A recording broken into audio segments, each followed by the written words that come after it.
All right, this is a very relevant talk. The supply chain, we're paying quite a bit of a pretty penny because of supply chain issues. And this is a very important subject. So today we're gonna have Swarup and Santosh to speak about building trust in your container supply chain. So here we go. Bye, guys. So you're.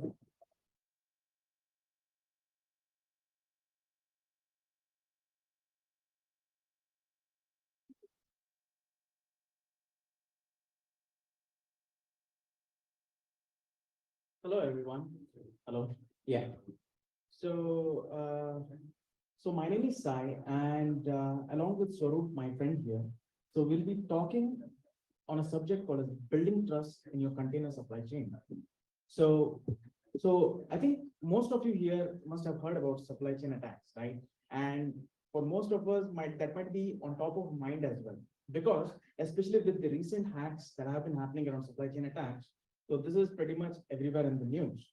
But supply chain is different for every different context, right? So today we are going to specifically talk around container ecosystem and how supply chain elements affect the container ecosystem and can be compromised. So we'll start by looking and talking about some of the challenges that container supply chain faces, right? And this is very important because when you put together a container together, right? So there are a lot of elements that go together with the third-party dependencies, libraries, etc., right? And then we'll try to see how we can establish a certain level of trust using some of the tools and formats that we have like SBOM and establish trust because it is important, right? So when you're running the container in an ecosystem, it's very important that you're aware of what you're running.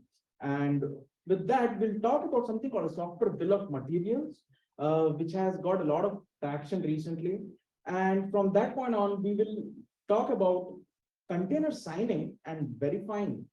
So this is a very important part of the talk today because this will help you understand how to establish a, trust on an authenticity point of view.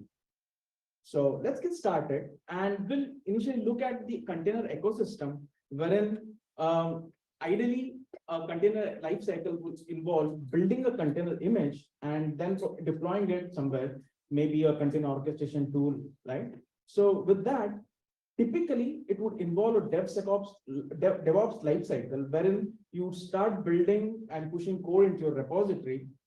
Let's say a user or a developer pushes code to a repository. It might be Jenkins, GitLab, any CI platform. And as soon as you push it, it will start building the image for you with all the artifacts or the dependencies, libraries. And next point would be the container image that is built up, right? And from that point on, it will be pushed to a registry, which can be Azure, any private registry or public registry. And from that point onwards, it will be deployed as a basic unit for any container orchestration tool like Kubernetes or Docker Swarm or any other commercial platforms as well, right? So from the start of building a container image to deploying, there are multiple supply chain elements, right? So there are multiple entry points for third-party code that can enter. And with that, we'll take a closer look at how an image is built and some of the issues that we can see there. So a typical container is built on top of a base image, right? And as you can see on the screen, there are a bunch of instructions laid out. So each of these instructions are nothing but a layer. So if you decompose a Docker, right, they are nothing but layers. So each of these instructions are going to form layers. So the first statement, for instance, from Ubuntu latest is a base image that will be pulled out from a public repository. And it would come with its own binaries and all baggage, depending on what kind of base image you're going to use, right? From that point on, you can run apt update, make dir, then you copy your source from your current directory application, and then install any other third-party requirements like dependencies, libraries to build your custom app, right? So as you see, these are all intermediate layers, and each of these layers comes the supply chain element. now, for example, the base image, right? So we'll take an example and a quick demo of how a base image, a vulnerable base image, which you're going to use to build your application, can be compromised because the vulnerability was lying in the base image. So as an example, right? So we are going to take a look at something called as image magic. So image magic is a very popular image processing library. So image processing can be resizing an image or changing it to different formats. So back in like 2016, probably this was like this was shipped with most of the distribution like Debian, right? So today what we're going to use is we are going to take the base image and on top of that we have built our image application. The app is nothing doing nothing fancy. It's just going to take an image, a PNG file, and it's going to resize it, right? This is the simple use case for that particular library that is part of the base image, which we have used to build our application. And now that we have used the vulnerable version of the base image, right? So it's called as image tracking. So that's how it was popular. And so now that we deploy this, the app is out there, and any bad actor who gets hold of this and can test it or anything, exploit it. So there's a particular, instead of uploading a PNG image, what he could do is craft a malicious payload, which would look something like this rather than image, right? So the vulnerability was that there was OS command injection when you kind of provide a URL and then, instead of do some nasty things behind the scenes. So what we'll be doing here is we'll run a reverse shell, which when processed by the vulnerable library, which was part of the base image, right, will connect back to the attacker, giving access to the container which is running there. Okay, so enough of talk and let's jump on to the demo. So the container image that we have built is this one, image tragic. Okay, and we are already built that with the vulnerable base image, which includes the vulnerable image magic library. So I'm just going to run this. Okay, the container is up and running. So this is what the app should look like.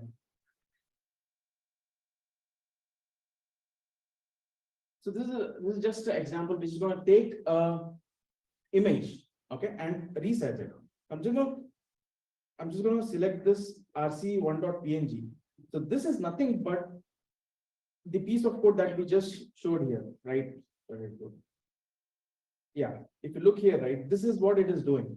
So instead of being a natural PNG file, behind this it's going to connect. As soon as this has been processed, it's going to make a reverse connection to the attacker. So for today's demo, I'll be the good actor as well as the bad actor. So I'm going to just run a listener. Okay. So listener is where as soon as the image is processed, it will connect back to me. So let's run a listener. And we can possibly read that. oh, okay, sorry. And make it way longer.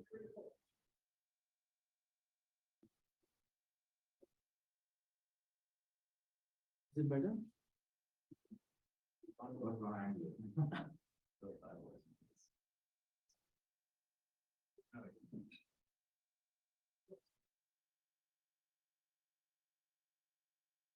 You can keep on tapping from that. Okay. Thank you. Thanks. Is it better? Yeah. Okay. So now we are just listening to that particular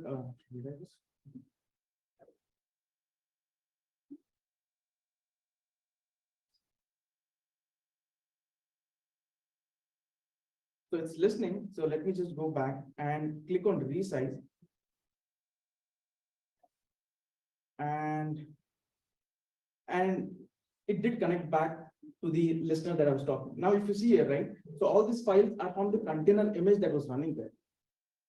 Okay, and like, yeah, this is, so we get root access if the container was running as a root.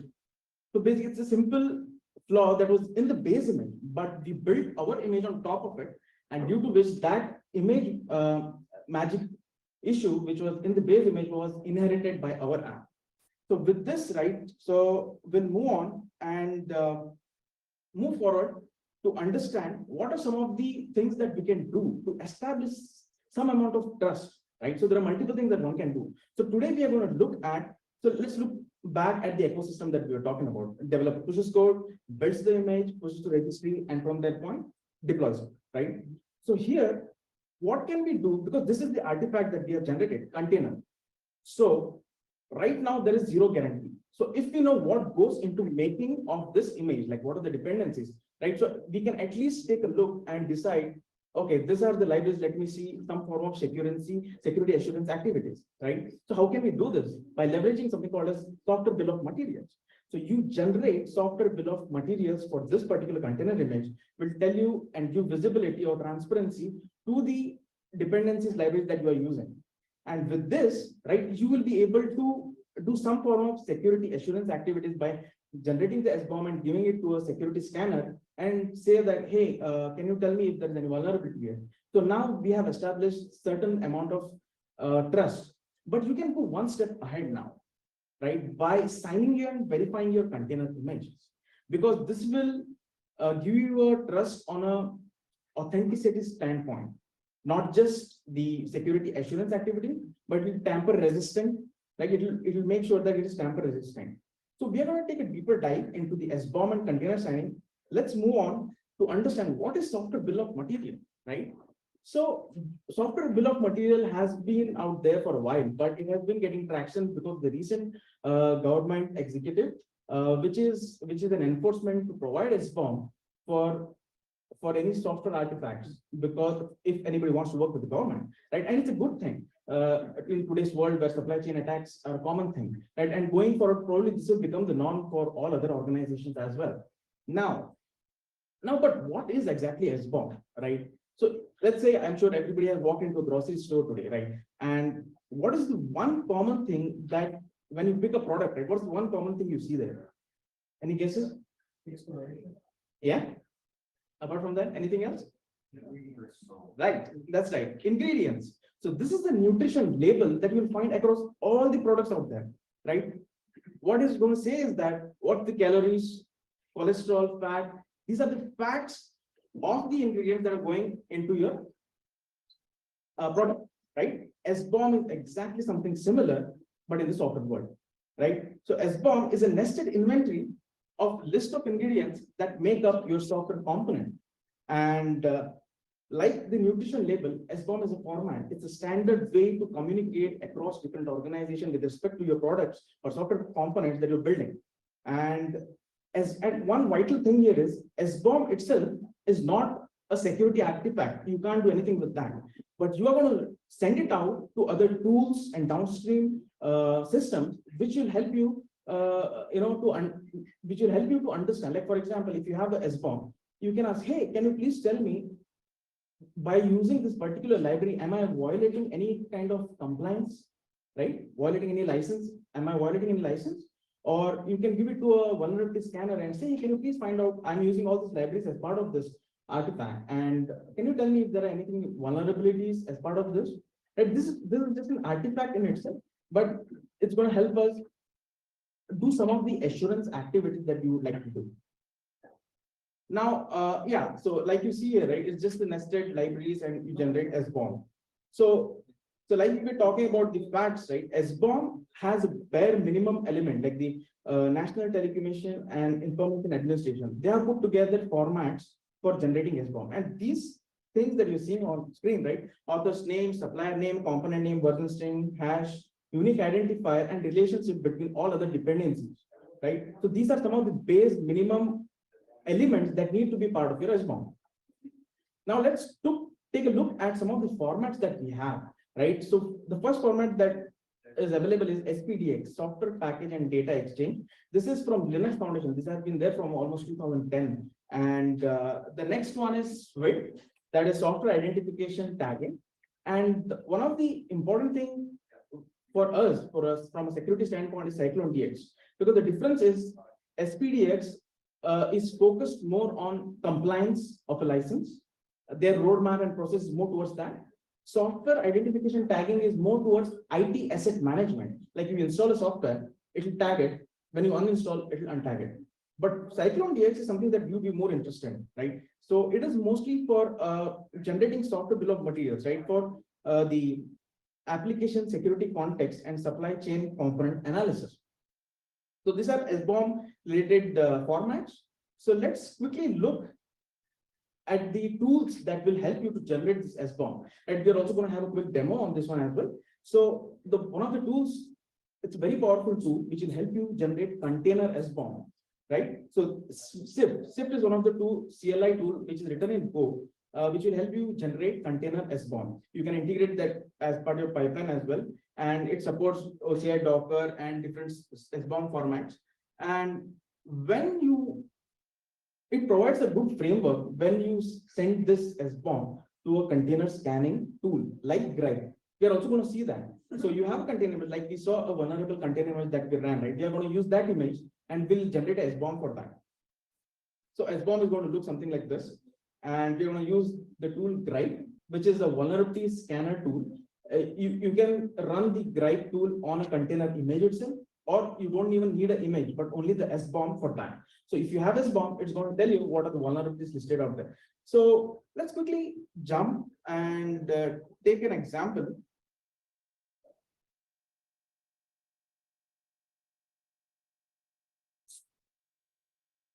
Yeah.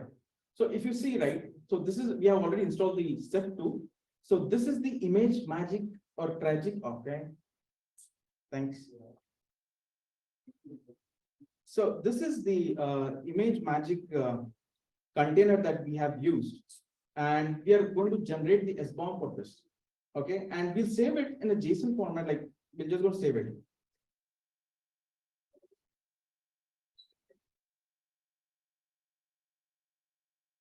So it's loading image. So it takes some time to generate the SBOM. And once, like we said earlier, SBOM in it itself, right? It's not a security artifact. So it's just going to give you the dependency and list of the dependencies. And once it is done, right? So you can send it out to Gripe. It will scan the SBOM and tell you what vulnerabilities you have. Like what we'll do is we are using the image tragic image, right? We'll generate a SBOM and we'll take that SBOM and give it to Gripe. And we'll also see that Gripe is reporting that it had that OS execution, that particular CD. Okay. So now if you see here, we have SBOM and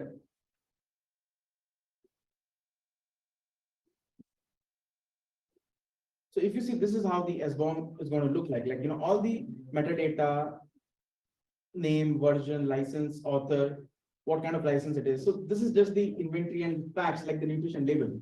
And now let's go ahead and give this to a tool that we're talking about, Gripe. Gripe is a vulnerability scanner. You can run it on container images or the SBOM that was generated as well.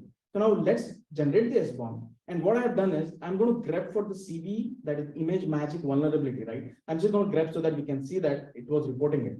I'm just going to run that.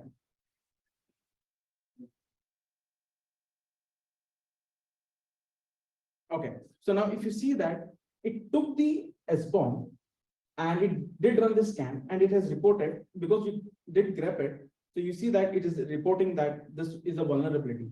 So if you put as part, if you use this as part of your pipeline, right? So with generating SBOM and using a scanner, you can to certain level, right? You can establish a trust. And with this, right, we come to end of a certain section. We'll look at container images and hand over to Swarup, who will be talking about container signing and verification, which will be a next step as part of building trust. Sure.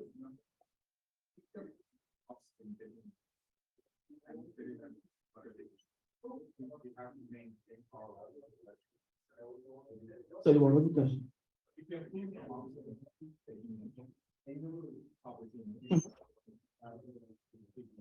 Yeah.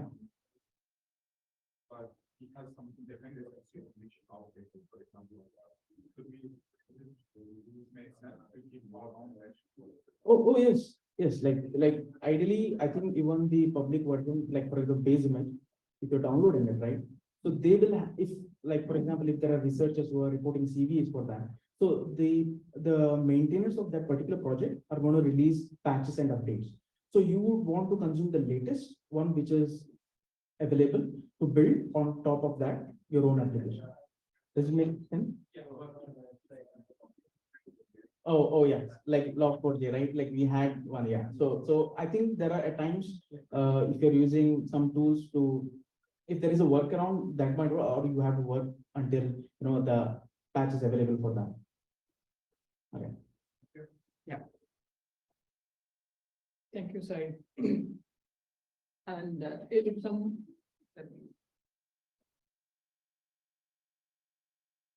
Yeah, if someone here is, known about Google Salsa framework, which is for supply chain stuff. Sai has covered the layer 1, which is, generating SBOM and at the same time verifying the SBOM. But layer 2 is also very important, how to make sure your images are tamper resistant, basically. So one quick example I can give, so there is a tool called Docker Scan. So what Docker Scan can do is like, you can pull an image from public repos and you can Trojanize the image. So what will happen when you do Trojanize and when you push the image to public repos, so people will pull them and use it. So if you see the workflow here, I pull the image from public repo and I have Trojanized the image and I pushed it to the public repo. People use that. What I did, I just put a reversal there and I got the reversal back and I can do whatever I want. So what can be done to stop all these things? So let's talk about a bit threat modeling perspective of these containers. So what can be done? One thing first comes into my mind is like pull the images from the official repos. So what are official repos? We can talk later. And the second part is like maintaining SBOMs. So why we need to maintain SBOMs is like when you know what is there in your container, then only you can protect it. If you don't know what is there, then you cannot protect it. And the main thing is like the second layer of Salsa talks about how to sign your images, how to make sure your images are tamper proof. So let's take an example in a real world example. What will happen when I am trying to buy a property, when I'm trying to buy an asset? What will you do? Buyer and seller comes and buyer and seller write everything on the paper and they will sign on it. So what it will make sure is like nothing can be changed once the buyer and seller sign on it. Nobody can change it. Either buyer cannot change it or seller cannot change it. And when it comes to technology perspective, what will happen when you are sharing documents? What will you do? You'll sign on them using DocuSign or something else. Carry the same analogy to the images and sign the images with the softwares available and make them tamper proof. That's it. There is no rocket science behind it. The analogy is simple. Carry the real world techniques to images to make sure they are tamper proof. And signing images, what will help, and what help you can get when you're signing images is like, it is nothing but adding a digital signature to your image. At the same time, it will verify the source of the image and identity of the image. And using an unverified public image, as you mentioned, what will happen when I pull a image from public source, using an unverified public image, nothing but inviting risk into your application environment. And the problem is like, as I told you, Trojanization is very easy with the tools available. So attacker can easily put malware into that and he can publish it and people can start using it. And signing again makes your images tamper resistant. So there are popular tools available in the market. One is Cosign and another is Docker Notary. So there are many tools available. For the purpose of the demo today, I will be demoing on Cosign. What Cosign will do, Cosign can sign your images, at the same time sign your binaries in the blobs. Cosign will sign your SBOMs and attach those SBOMs to the images. And Cosign can use KMS tools like AWS, GCP, Azure, HashiCorp, Vault. And there is a mechanism in Cosign which is keyless signature and which is in an experimental phase. I can explain you more once we are going through each and every step, and include Cosign in your SDLC is the final step. So signing your images, what will happen? So you will be signing your image with your private key, and you will be verifying the image when you are using that with your public key. So let me simply take you to the demo. So if you see, this is my Docker hub. So I have just one image here, which is test image Swarup, which is the latest I pushed 6 hours ago. And what will happen if I make it public, and what will happen? Somebody can download it, somebody can tamper it, and somebody can add malicious stuff and they'll push it. And it will be added with the latest tag. So to avoid all those things, what I want to do is I want to sign my image. So let's sign it.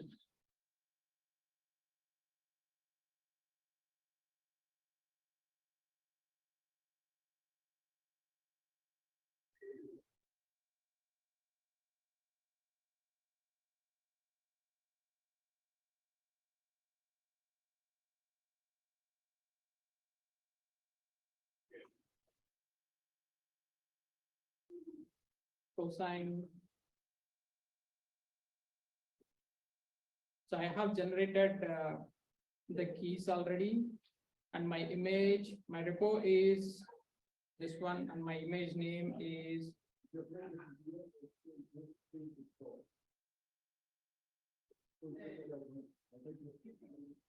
so it is asking the password for my private key. So what Cosine will do here, it is signing the image and it will push the signed image into the repo, so which is safe. So once it pushes, let's see what will happen.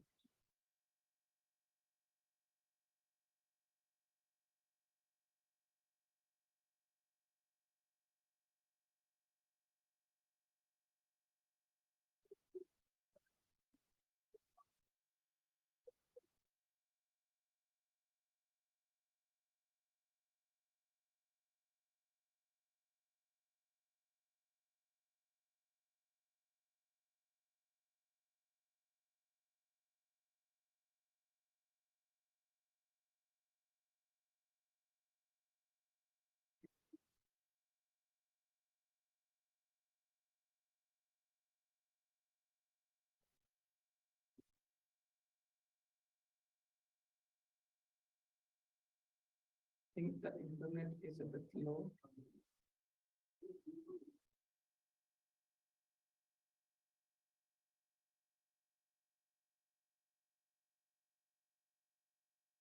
Okay, I know this is gonna happen. Let me open my recording.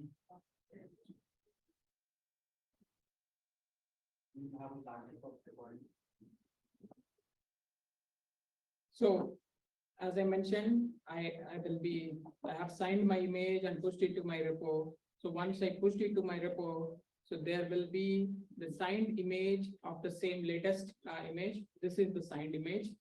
And you can do. So what the triangulate option will do, triangulate will identify or will search for the signed version of the image basically. So let's say I have signed and pushed it to the repo. Triangulate will try to identify if there is a signed version of test image Swarup here. If it is there, Cosine will tell you, yes, there is a signed version of this image and this is the signed version of this image. So which is similar to what we have just pushed. And at the same time, Cosine will verify whether the signed version is not tampered with the public key we have. So now I do Cosine verify. The key which I have presented here is the public key, and the key which I have presented when I am signing it is a private key. So now when I try to see, please verify my latest signed image is not tampered. So then what Cosine is telling me, the Cosine claims are validated. The signature were verified again as the specific public key. So the image is not tampered. You can happily use that image. So the claims are tampered here. At the same time, the signatures you have provided with respect to your public key has been verified. So this is the important part. So now I have pushed a signed image and I am using the signed image when I am pulling that and I'm verifying it. And at the same time, the biggest problem people faces is like how to maintain these many keys. Now I have my public key, private key, and it is not, easy task to do that. So that is why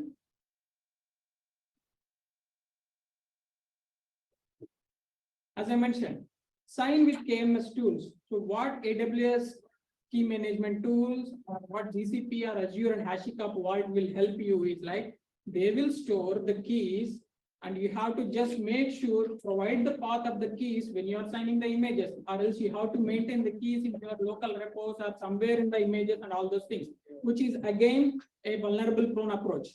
And what is next thing? As I mentioned, Cosine can sign the binaries and blobs also. So when you have built the batch file of your code, and when you are going to deploy it, Cosine can generate signatures for the batch files also. And as I mentioned, SBOM is nothing but what you have in your image. So when you know what you have in your image, then only you can protect it.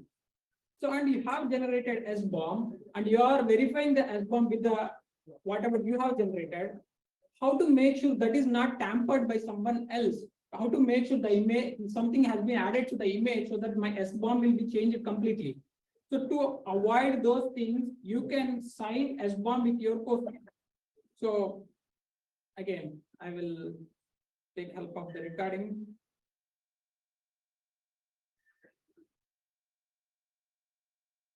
So now what I'm doing, I'm using the same shift tool to generate my SBOM. So for the image test image Swarup. So the moment it generates the SBOM, now I just generated under the command prompt. Now what I'm doing is I am trying to load my SBOM into a SPDX format file. Once it is generated, I am attaching my SBOM to the image. So what will happen when I attach SBOM to the image? Now I'm telling my image, this is your SBOM. So these are all the things you have within you. So if something is changed, please make sure that can be failed. So what I did is like, I have the generated SBOM I'm attaching to the image. So I am just giving that cosine, attach my SBOM to the test image Swarup. So it is attaching the SBOM. And if you observe here, there is the mistake I'm doing is I'm just attaching the SBOM. I'm not signing the SBOM. So the warning here is attaching SBOMs this way does not sign them. If you want to sign them, use cosine attest predicate latest SBDX and all those things. So again, what I did, I just attached my SBOM to the image. If you see the format of this, it will be .sbom. And again, so now what I'm doing is I am following the secure way of signing my SBOM and attaching my SBOM to the image. So this is like cosine sign key with my private key and attachment SBOM to my image. So once I do that, what will happen? It will create another signed image with signed SBOM in it, and to make sure, even the image will not be tampered. At the same time, the SBOM with respect to the image will not be tampered. So this is what cosine will be helpful when you are making sure your image should not be tampered, and someone cannot put some malware or trojans into your image. So coming back to the presentation now. Now we talked about signing container images, verifying container images, signing SBOMs and verifying them. At the same time, KMS tools. So what is keyless signatures? When with cosine, they are still in the experimental phase. So there are two tools called transparency logs and full CO with respect to cosine. Yeah. What they will do now, currently you are generating your own key, and which is nothing but your own root CA. And if you want to avoid that, full CO can provide the root CA for your cosine. So no, you don't need to generate anything. And at the same time, your transparency log will maintain short-term tokens to verify the sign. To verify the authenticity of or integrity of the image. So you don't need to do anything. The full CO and transparency logs will make your cosine assigning images part keyless, basically. So that is cosine. And now I have signed and everything in place, how to use that in my SDLC, how to use that in my pipeline. Go ahead and put cosine in your pipeline, and as the seen sign when you are pushing the images onto the repos, and when you are pulling back, verify with your public key and make sure nothing is gone wrong. So when the pipeline will fail is when the public key is unable to verify the image, at the same time when the provided image is wrong for the public key. Both ways the pipeline will fail, and you are secure from tampering part.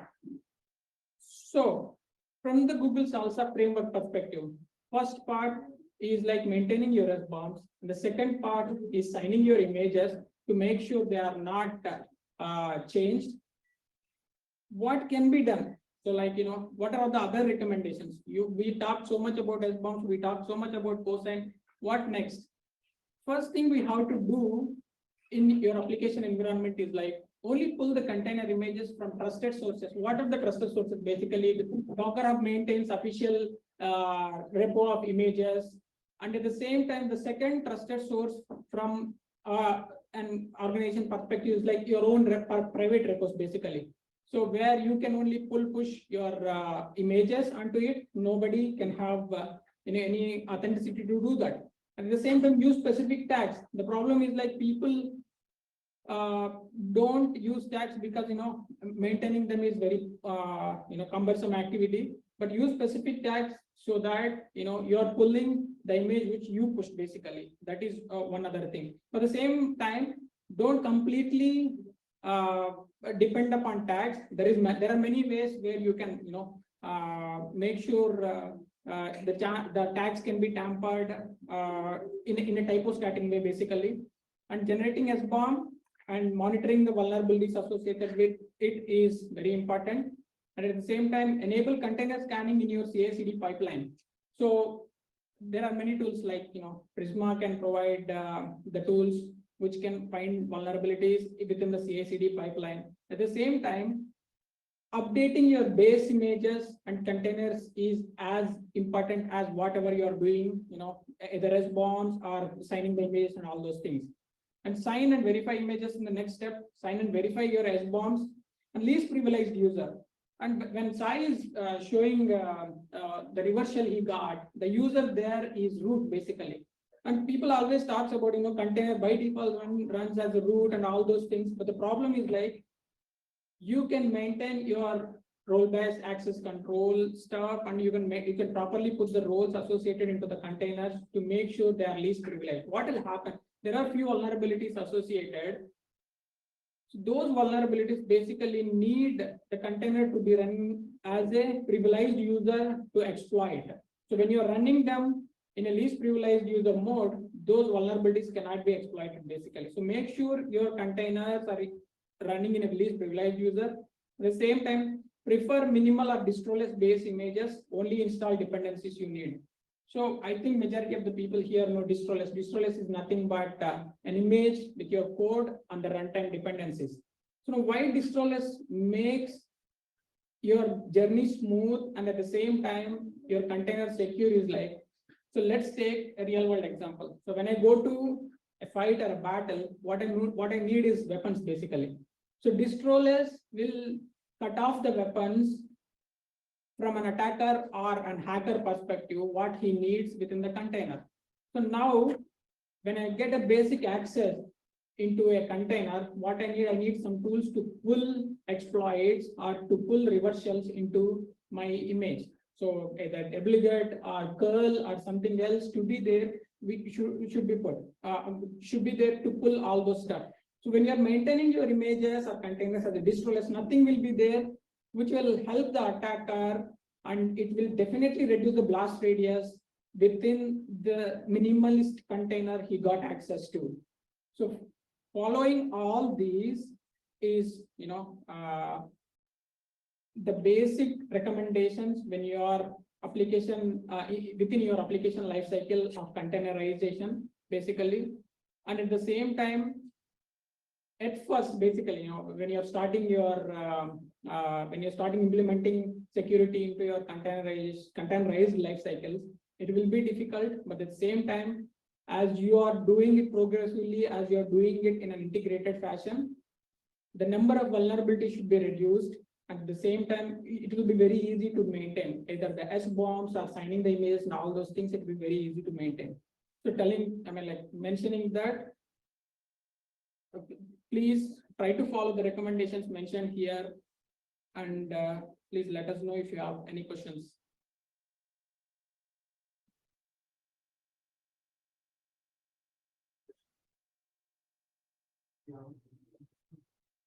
All right, thank you, everyone.